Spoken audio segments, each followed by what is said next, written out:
So Rain World, an AI retrospective. So first we'll talk a little bit just about ourselves to give you some context. Joar, who are you? That about sums it up, doesn't it? You weren't expecting a comedic performance, but you're going to get it. I am Joar Jakobsson. I studied graphic design in school, but on the side of school I was constantly tinkering with video games, and this made it so that I ended up like not finishing my examination work, and I had to do it again, and finally I got my diploma, but by then I was doing video games full time, and that's what I have been doing since then. This seems like a classic video game story. You were doing your studies, and then video games derailed it all. Yeah, it derailed it all, but in a good direction, I think. Remains to be seen. It remains to be seen. And my name is James Therrien, and when I met Joar, I was actually just doing video game soundtracks and music with Lydia, my partner, in the audience with us now. And I saw this amazing video game concept on the TIG source forums, which if you're super old like us and slowly turning into dust, you may remember from the indie game scene. It's where games such as Minecraft came out of, Fez, a lot of these classic golden age indie games. And he had this amazing concept that I just had this vision of like how it would sound, and I just knew I had to be a part of it. So I contacted him, and that was how long ago now? Yeah, that's 12 years ago. 12 years ago. So be wary of who you contact on the internet, because you never know. You never know. So okay, let's see Rain World.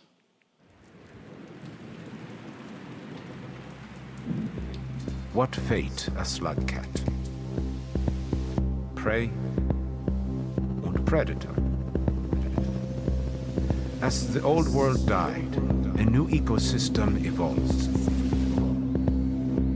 In a land where even rain can kill. Each creature struggles for its own survival. Each beast has a place on the food chain, which it seeks to deny. And through this ruined landscape, strange monstrosities and ancient mysteries, the slug cat journeys alone. It is a search for shelter, a search for answers, a search for hope. What fate the slug cat?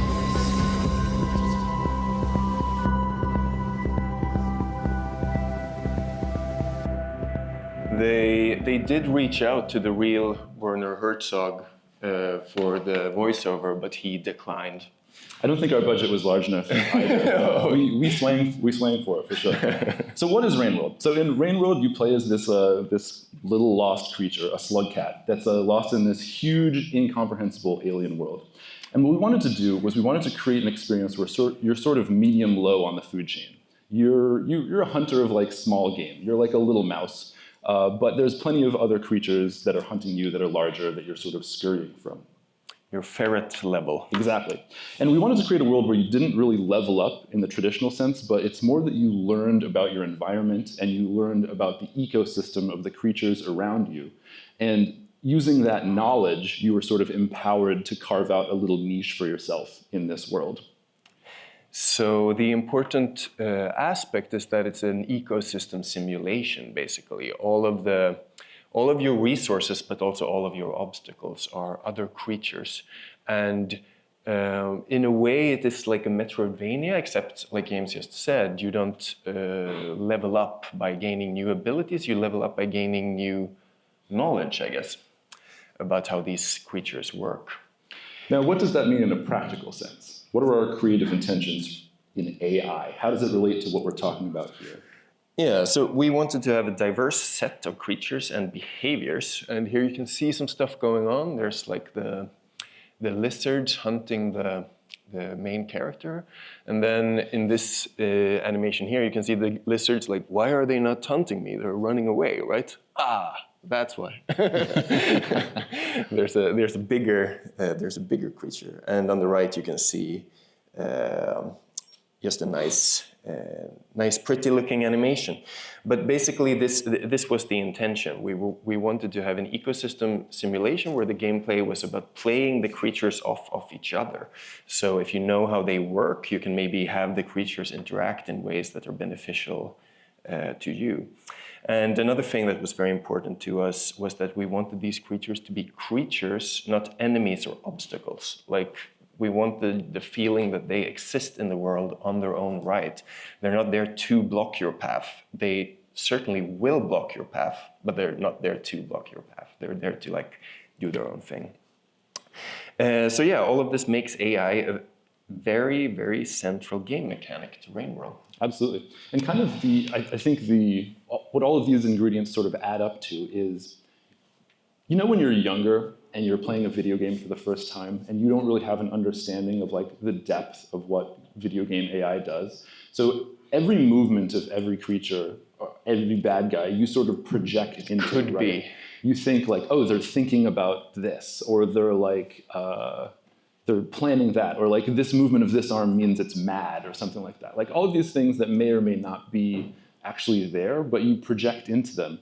I think what we wanted to kind of do was create this situation where you actually aren't really sure, like the depth kind of keeps going of these interactivities, so you're never really sure what is, if what is happening is intentional, or if it's resultant, or if it's narrative, or if it's just circumstantial.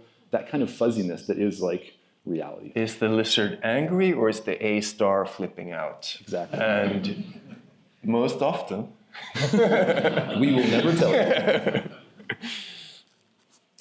Development, how to build a believable creature. And the joke here is that the creature doesn't look believable, it looks crazy. Right. Yeah, let's move on to the next slide. It's down. I already pressed it.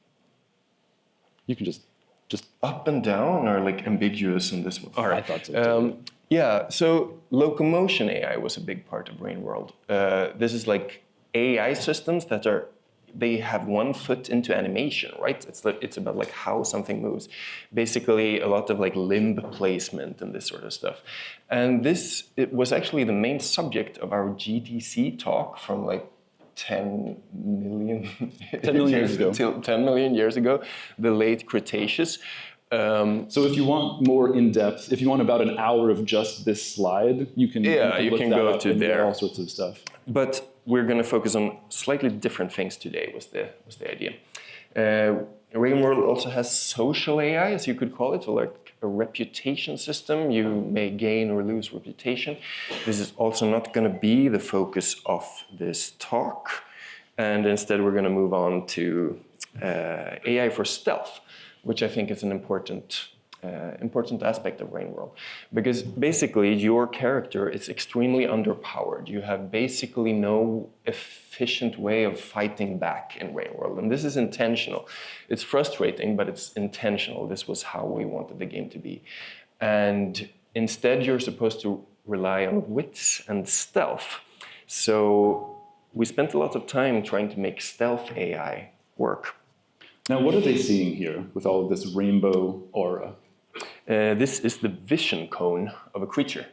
And as you can see, maybe you guys can see it's a little bit dark, but there's some water at the bottom of the screen, right? And you can see how the vision cone is like impaired by the water.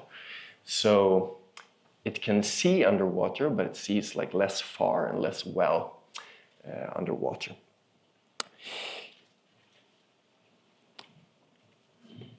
Another important aspect of the stealth AI was that, okay, so think of it like this. If you have something that's too stupid, you cannot fool it, and you cannot get satisfaction out of fooling it. Like an AI that's just like a box that takes out the direction and runs at you, it's too stupid to play with. You need it to like do some little internal modeling of the world in order to fool it in a satisfying way. So one aspect of that is what you can see here, which is like a modeling of possible positions for a target. So this lizard, as it is, it's seeing the player creature, and then every second during which it's not seeing the player creature, you have sort of like ghosts of where the player creature might be that are dispersing. And then maybe if it hears a sound, it like assigns a higher probability to the ghost that was closest to the sound. And while it's not seeing the player, it will just sort of like hunt down these ghosts one by one and check them. And an aspect that you might think of, since this is sort of, he's talking about sound-based, is that one of the solutions for creatures is often you can use a rock or a pebble and you can throw it somewhere to create another sound somewhere else, which lures the creature over into that area. This will come up later. This is why I'm mentioning it. Yeah, an important aspect with this is that the AI very rarely, I tried to make it never, but it is very rarely, queries the actual physics simulation. Like the AI is not able to just reach into the game code and grab your position. Instead, the AI is able to ask its internal model about where it believes you to be, and then it follows that. Next one. Where are we? This one. Cool. Yeah, AI has static terrain. This means we are able to bake data. And this is an incredibly powerful resource for AI, we found out. Basically, you can think about a lot of the stuff that the AI might want to do, and instead of doing it on the fly, which could be very expensive, you can do it beforehand and just save it into the map file. Obviously, this is not going to work if you have a lot of moving terrain and stuff like that, but Rain World is very static. So it was a powerful resource for us to draw on. What you can see here on the left is a visibility map. So that's essentially like an ambient occlusion kind of implementation, like for each tile, how many other tiles is visible from that tile. This you can imagine that you can use to kind of skew different behaviors. Like if you want a sneaky behavior where you're kind of like lurking in the shadows, you can go for the less visible tiles.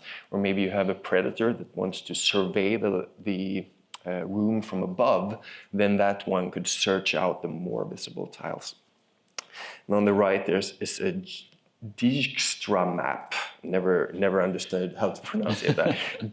Dijkstra map of distances to one of the doors. And this is also like, if you can pre-calculate this and then bake it in a like fairly compressed way, it's always very handy to be able to just grab this data while doing AI code. We also had pathfinding data, some signed distance fields from the terrain, etc., etc. A bunch of different layers of this stuff. Next up. Yeah, let's do it. You have to press yours too. Sorry. So one aspect of the Rain World AI that I haven't talked about too much before is that it's actually module-based. So basically the design challenge I had with Rain World was that I needed to create AI for many different creatures, and I didn't want them to just be different in terms of stats. I wanted them to feel fundamentally different, like be able to do different things and stuff like that.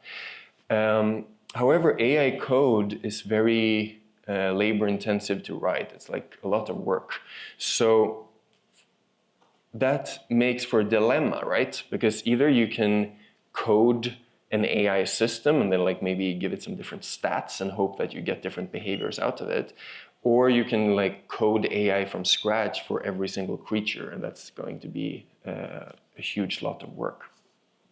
The solution I came upon was to use modules. So a module could be, for example, like I had a pathfinding module, I had like different trackers, a module for tracking other creatures, a module for tracking like the rain timing. All of the creatures in Rain World need to go back to their hiding spots when it rains. One that like tracks the health state, etc., etc. And these modules are little object-oriented instances, and I just created a bunch of them. And then for the different AI implementations for the different creatures, I could spawn in or like make different instances of these modules, right? And that enables me to have a lot of code in common between the creatures, but that code is, I can pick and choose what of that code to use for each case. Well, and also importantly, sort of to sum it up, a creature's behavior, a creature's individual behavior is made up of all these different items. And each individual creature sort of has its own role of the stats for all of these. So basically each creature instance winds up being an individual personality in terms of behavior, because if it's all of these different modules are at different stats for each creature. And as a result, we get creatures that are more aggressive, creatures that are less aggressive, creatures that want to seek out their den early due to the strength of the rain trackers, creatures that are less inclined to do that. So as a result, you encounter a creature, say a lizard, that maybe superficially looks somewhat similar, but they have completely different internal processing as a result. So kind of every time you're experiencing a creature, you have a fresh AI, a fresh instance. Yeah, it's like a hierarchy, right? Like the different creatures, like the lizard and the vulture, etc. They have fundamentally different AI, but then there's also some little variation on the individual level as well. And this can be weighted into this this module system. I should also say the modules are more or less self-contained. Like they might relay on another one, but they should be like closed little systems. And then the way these modules work to inform behavior was mostly as like a utility function, right? Like most of them are able to be queried for what is their current utility. So if you have a threat tracker, for example, if I have a threat tracker and James is a predator, the threat tracker will keep track of how close James is to me. And if he's close to me, it will report back a high utility. If he's far from me, it will report back a low utility, right? So then the top level AI system can just ask all of these modules for their current utility and basically pick the one with the highest utility and act on that behavior. And in this instance, you see there's a creature, and it's a little bit difficult to see, but there's like a noise tracker. So when the player is jumping, that's making noises. And the noise tracker is actually a behavior for like going to investigate a noise specifically that you don't know the source of. So this creature here is hearing the noise, and then you can see how the utility of the noise tracker is creeping up. Also, you will see that the utility of the noise tracker can only go so far. And this is because the different modules can be weighed to be differently important, right? Like obviously if you're dying and you're trying to save yourself, that's more important than checking out the noise in the next room over. This is some visualization of a threat tracker module. So it's a little bit difficult to see behind all of the visualization, but you may see a lizard and like a large vulture, as we call them. And this is the lizard trying to flee from the vulture. And you can see how each tile is associated with a danger value. And here you can actually also see a little bit of the baked data I talked about earlier, because you can see that like inside this narrow area, it's kind of blue, even if it's close to the predator. And that's because the signed distance field of the terrain can be sampled, and that makes it so that the lizard knows that inside here it's actually too narrow for the big guy to get in. So it's safe even if it's close to the predator. These modules, they basically give simple answers to complex questions, and they perform complex actions from simple commands. Wow. That was easier to write down than to say. It was a lot easier to write down than to say. But okay, I'll explain that a little bit. So basically, the threat tracker, maybe it needs to track like 10 different threatening creatures in the room. It needs to figure out how close they are. Is there a wall behind them? Can the threatening creature get to me, or am I in like too narrow a space? All of this, very complex stuff. But it takes all of this and it basically just crunches it down to a single number, 0 to 1, which is how scared should I be right now. So this whole module has a lot of internal workings, but all of it just comes down to like a very simple answer: how scared am I? And then on the other hand, this module can inform behavior and perform behavior.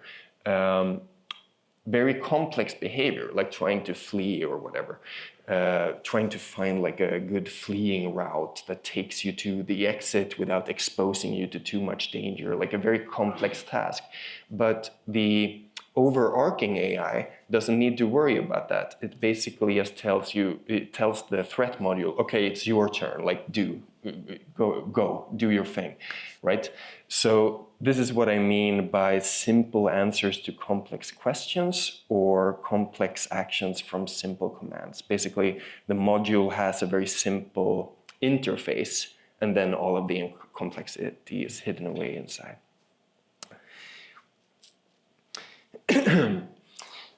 So this makes it so that the overarching AI, the script that's actually owning these modules, it can focus on the personality of that creature, and it doesn't need to worry about all the complexities of like path finding and tracking and all of this, because it just has a couple of modules, and it can ask those modules simple questions and give them simple commands. The presence and absence of different modules will make for very different behaviors for different creatures.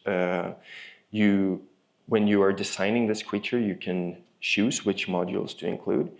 And also this allows for like different behaviors, but also reuse of code, like I talked about earlier. Here's an example a little bit about how something like this might look, and this is very simplified. But imagine that you have two creatures. You have like a scared creature and like an angry creature. And these ones, they actually implement the same modules. But what you can see is that one of them is using the health state to both of them are using the health state to inform behavior, but one of them is like, the more hurt I am, the more angry I'm gonna be. And the other one is like, the more hurt I am, the more scared I'm gonna be. And what this example is supposed to illustrate is that because all of this complex behavior is hidden away in the modules, this overarching system can focus on what creates the specific personality for that creature instead of solving technical problems. Basically, the modules contain all of the pragmatic stuff, like the stuff that's there to literally solve a problem, come up with like a mathematical solution, and then the quirk and personality can happen here. Because it doesn't need to worry about that stuff.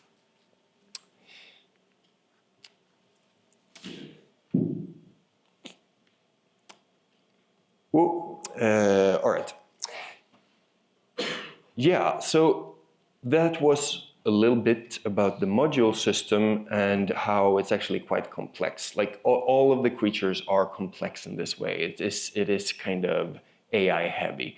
And one thing that I think is interesting to note is that most games tend to focus on either multi-agent emergent behavior, as I would call it, like maybe you have a Spelunky, right? You have the frog is simple and predictable, the bat is simple and predictable, but between the frog and the bat, you're gonna get like interesting emergent stuff. Or complex AI, and that's like a stealth game usually, right? The AI is very complex, but the situation is simple and it's not like too much interaction between AIs. And we kind of decided to try for both. So we have multi-agent emergent behavior, and we also have like extremely bloated complex AI code. And what does that lead to? Because basically we have a circumstance here. We have 3 noodle worms. And what are they doing? Why are they doing this? Why do they hate each other? They are here to illustrate that the AI will end up fighting the AI quite a lot. Another design pillar of Rain World is that the player character is not very special. Like, from the AI's perspective, the AI doesn't ask a creature if that creature is the player or not. It just asks stats about the creature. The player doesn't have hold a special place. So, end of the day, this game is mostly playing against itself. Like, the vast majority of the interactions are going to be AI versus AI rather than AI versus player, just because there are more AI agents in the world than there are player agents, and the AI will react to all the other agents around it. And this leads obviously to like hundreds or maybe thousands of possible AI interactions between all of the different creatures we have. And those could be things like lizards sort of squabbling over territory, or creatures struggling over a food source, or any number of things. Anything that you can imagine, really. We had something like 30, 40 creatures in the base game, and then you can just take the square of that, and that's basically the number of possible interactions, right? So it gets large rather quickly. Which came to my desk as the level designer and the person trying to sort of curate an experience for a beginner entering the game to sort of have an experience that was somewhat reproducible in amongst all this dynamic insanity. And so what happens? We get spooky emergent behaviors. All of these modules interconnected. A first one to illustrate is this classic one, and this is going to kind of set the tone for all of it. So I was creating an area of the game called the leg, which are sort of crawling vertically. And in the leg are these horrible, grotesque, cancerous creatures, which are called daddy longlegs. And they hunt exclusively by sound. So your footsteps, your jumping is kind of what attracts them. It's a little bit difficult to see, but you can actually see here in the animation as the player's landing, like this thing is lighting up and then is sending a tentacle to feel for them. So, and then we also had these other creatures over here, which were called grapple worms or tube worms. And they were just sort of like a cosmetic creature, sort of just doing their thing. But for the next section of the game, we wanted to have the option for the player to be able to like use these as like a grappling hook, sort of. You can squeeze them and their sticky tongue will come out and you can swing like you're Spider-Man. Across the, what was the underhang? The underhang. Across the underhang. But when we were putting these into the game to test them, they didn't exist.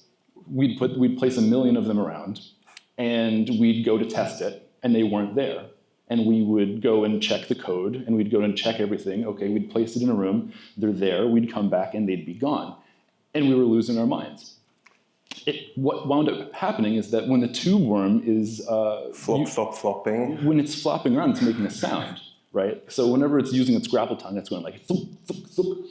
And the daddies, they could hear them from far away, and they would just come and they would eat them. So by every time that we would test them, and this was even just like the minute or so that it would took to get to this area to test it, they would have been all eaten. And so we're like, what the heck? So this was the first of our many adventures in this territory, where in this large dynamic world, trying to create like a somewhat reproducible experience just leads to absolute madness. Big world, big problems.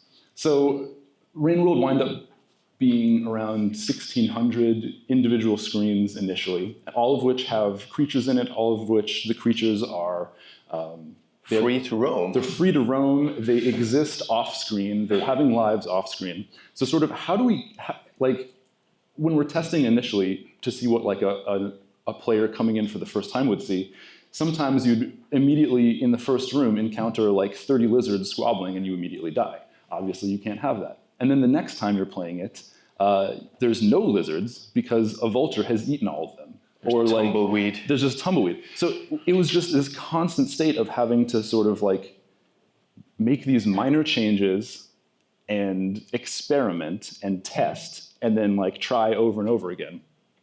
Another one was, again, the agency problem. So here we have, these were drop wigs, this like horrible creature. It's literally out of my nightmare, which is, I think how he designs creatures was just, James, what's your nightmare? And he just puts it directly into the game.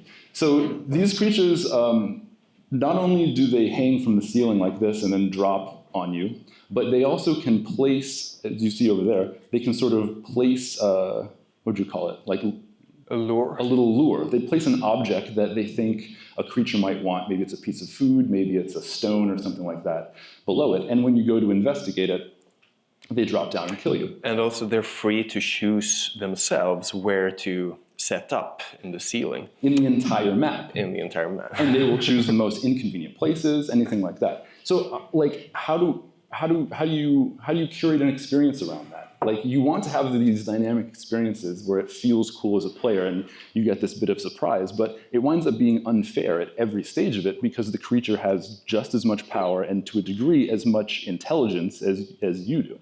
The interesting aspect of all this was I had fun making AIs and like having them interact, and then it was up to James to make this into a difficulty curve for... And it was horrible, absolutely horrible. I'll tell. This is a really fun one just to show you some more of the sort of spooky emergent behavior. So this is the classic. This is a white lizard. A white lizard can kind of camouflage itself, though it's not doing so here. But it has a long, sticky tongue that it uses to sort of grab its prey. And when we were testing this creature, to test the tongue's range, I think it was, Joar had disabled the legs, so basically broken all of the legs of the lizard.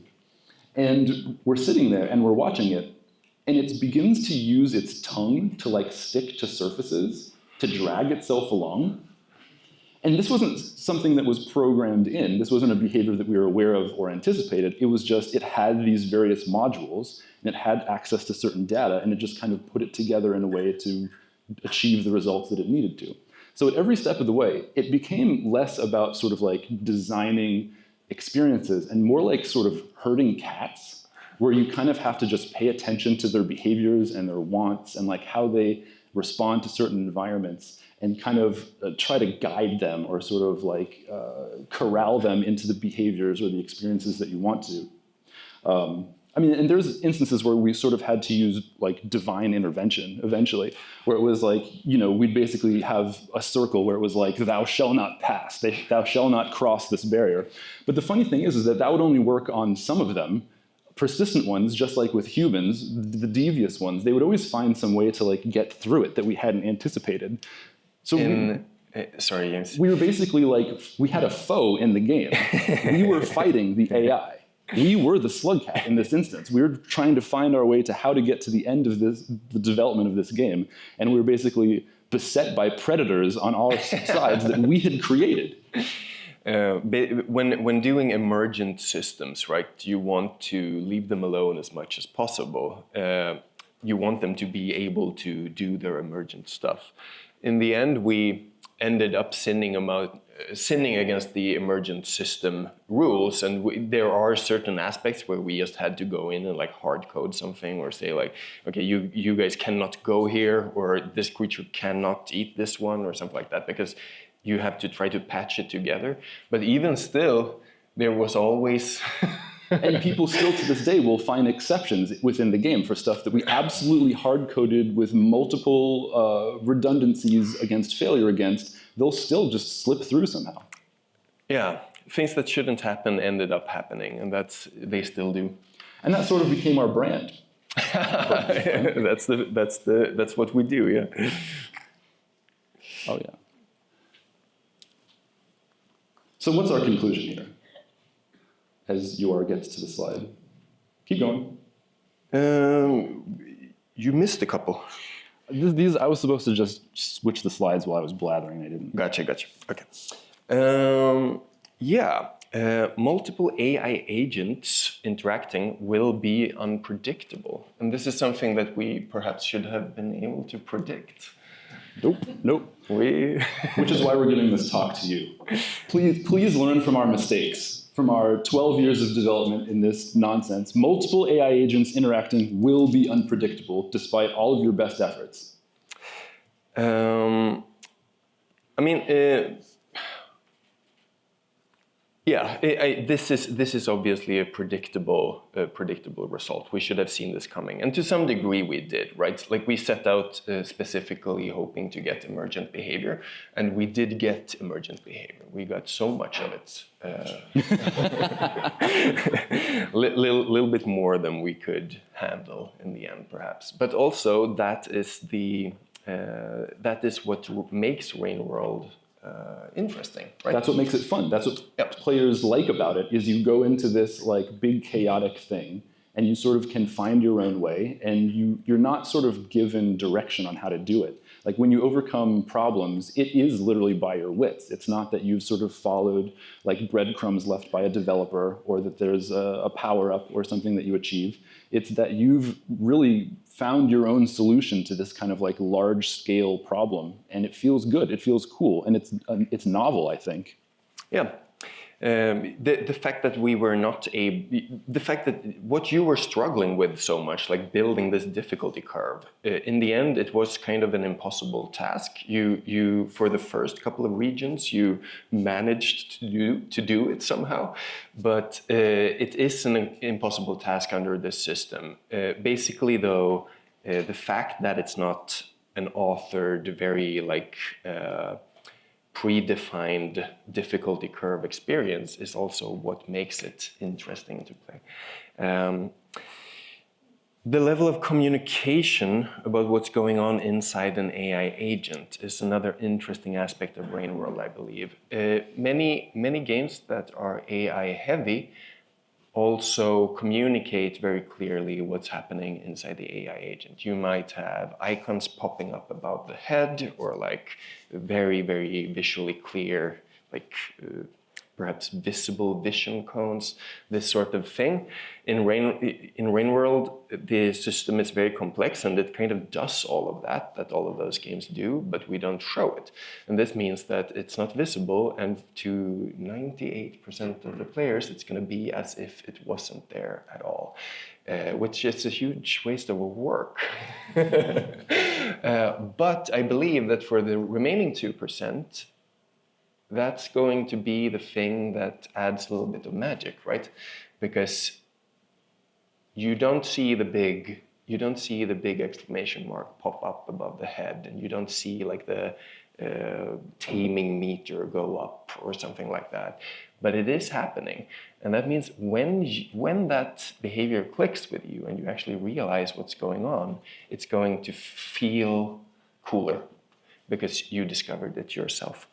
Well, and this goes back to sort of what I was talking about in the beginning with that level of projection, that like when you're a kid, you're playing a game and perhaps there's like some creature in a game and you think that it's your friend. Like you think that you've befriended it through some sort of action, when in reality there's really no code to support that. It's not within the design for this creature to be your friend. In Rain World, you actually can befriend creatures. You can feed them. You can, over time, sort of gain their trust, and they'll sort of like develop an affinity for you. And I remember within the Rain World community, this wasn't known because we don't telegraph any of this stuff, whether for positive or negative. And when people discovered that you could sort of tame lizards and you could befriend lizards and they would sort of follow you around and offer you assistance to a degree, to an animal degree, that became like a really huge discovery. And like within the community, as these things become discovered, it's like an organic thing, which is very, very powerful, I feel like. Because playing the game then, instead of just feeling like you are watching a movie or engaging in some sort of curated experience, it really does feel like an adventure. And you really don't know what you're going to come up with in a play session or in a group discussion. And another huge benefit of doing it that way is that in the 50, let's say 60, perhaps let's say 70% of cases where it's actually just the system bugging out, people will project something. Because we have enough instances where there is that depth, that when a lizard just is like spinning on a pole, which happens often because the AI just freaks out, people would be like, oh, it's like mad, or oh, it's this, or like it hates this type of food or something like that. And it's kind of supported within the context of the rest of the game, which is beneficial to us, obviously. Yeah, just because you add this ambiguous behavior doesn't mean that that's projection psychology is not going on. It's still going on. And in Rain World, it was very deliberate to blur that line as much as possible. We did not want people to know what's what. The downsides are that it's extremely labor intensive. We have spent probably a couple of years like making content that no one will see. So perhaps it was viable to us in our situation, like we were indie, we were in control of our own sort of production. We could do that because we thought it was fun and that's what we wanted to do. Maybe in a kind of like a more corporate situation it would be difficult. But then the other downside to this is that to some people that play the game and they don't immediately get curious, or they might like have a bad experience from all of this procedural mush early on, they could just bounce off it and they will never know that this stuff is in there, because to them it's just like a frustrating mess, and now I'm gonna play something else.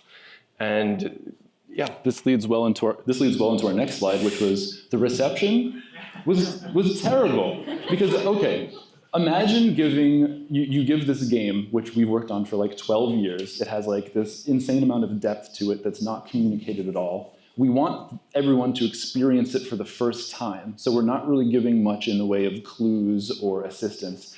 Imagine you're a game reviewer receiving this game for the first time. You're the IGN guy, you have one weekend to get through it. Yeah, and write a thing. And you just come into this thing and you're just immediately destroyed, or like nothing makes any sense and it looks ridiculous. So we received a lot of very negative reviews when we first released Rain World, because it's just a game that is inherently anti to that entire sort of quick review culture. It's something that you need to spend a lot of time with. You have to have a lot of patience for.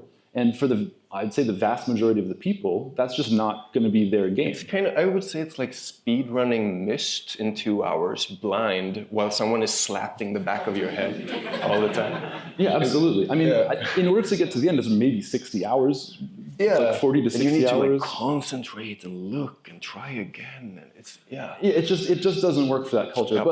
And we had never given a thought to how a reviewer might experience this, or how someone might market it, because we're just basement-dwelling indie artist types, and that's what we care about. So we kind of lucked out to have this experience where no one told us this was a terrible idea and it was going to be slammed. Beneficial, because over time, the long-term reception has been pretty good. I can keep talking about it. No, the long-term reception, that's you.